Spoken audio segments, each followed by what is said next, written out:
Existe um fenômeno silencioso que destrói carreiras brilhantes e afunda empresas consolidadas. Não é a falta de dinheiro, não é a crise do mercado e nem a falta de concorrência. É o excesso de sucesso. É a perigosa ilusão de que a vitória de ontem garante o resultado de amanhã. Olá pessoal, meu nome é Júnior Rodrigues, estou aqui em mais esse vídeo, nessa segunda com sabedoria, para falar sobre aquilo que está em Mateus 17, para trazer então uma reflexão nesse início de semana para que você possa então mudar o rumo da sua carreira e da sua organização. Nas salas de aula de MBA e nas consultorias corporativas eu vejo um padrão muito claro. O profissional atinge o topo, bate uma meta incrível, conquista um cargo de liderança e decide parar no tempo. Ele estaciona e sofre da síndrome da montanha. Hoje, nesse vídeo, então, a gente vai entender como Jesus, o maior líder da história, lidou com a equipe dele enquanto que eles quiseram morar na zona de conforto. Então, o capítulo 17 de Mateus descreve um dos momentos mais épicos da jornada de Cristo, a sua transfiguração.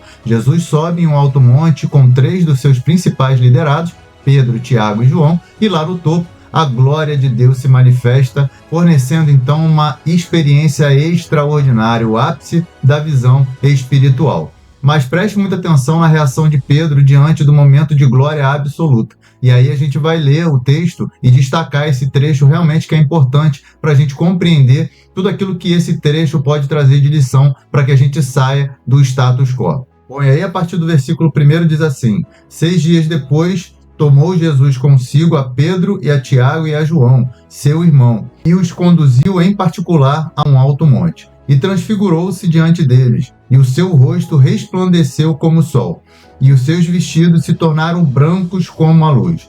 E eis que lhe apareceram Moisés e Elias, falando com ele. E Pedro, tomando a palavra, disse a Jesus: Senhor, bom é estarmos aqui. Se queres, façamos aqui 3 tendas ou tabernáculos, um para ti, um para Moisés e um para Elias. E estando ele ainda a falar, eis que uma nuvem luminosa os cobriu, e da nuvem saiu uma voz que dizia: Este é o meu filho amado, em quem me comprazo. Escutai-o. E os discípulos, ouvindo isso, caíram sobre seus rostos e tiveram grande medo. E aproximando-se Jesus, tocou-lhes e disse: Levantai-vos, e não tenhais medo. E erguendo eles os olhos, ninguém viram, senão a Jesus.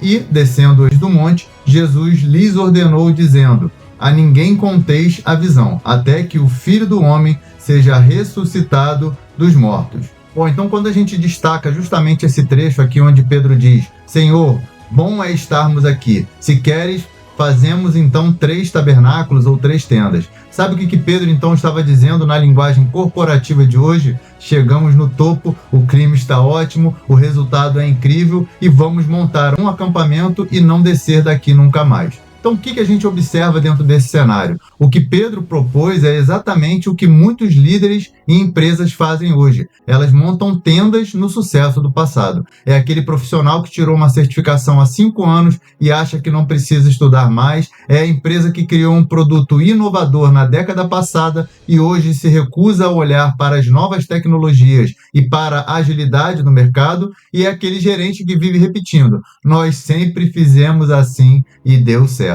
Quando você monta uma tenda no seu último sucesso, você para de inovar. Então entenda que o sucesso é um péssimo professor, porque ele te convence de que você não precisa mais aprender ou mudar. O ego infla, a execução cai e a sua liderança perde a força. E qual foi a atitude de Jesus? Ele ignorou a ideia das tendas. Logo no versículo 9, ele manda a equipe descer do monte. E como a gente vê nos versículos posteriores, quando eles chegam lá embaixo, adivinha o que estava esperando por eles? Uma multidão, um menino doente precisando de cura e os outros discípulos frustrados porque não conseguiram resolver o problema. E essa então é a maior lição de gestão e autoliderança de hoje. O topo da montanha serve para te dar a visão, a clareza, o propósito.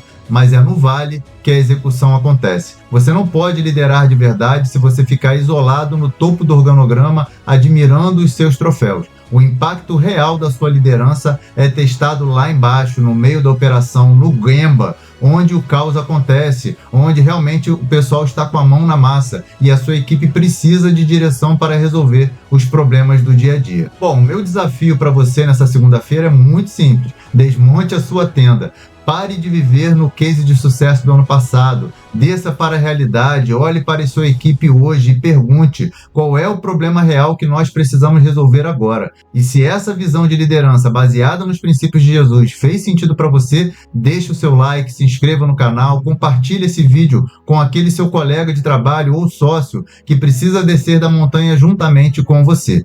E continue nos acompanhando nos próximos vídeos para que você vá se tornando um líder cada vez melhor, aprendendo com essas lições e com tudo aquilo que a gente tem para extrair da palavra de Deus. Um grande abraço, uma semana de muita execução e até o próximo vídeo.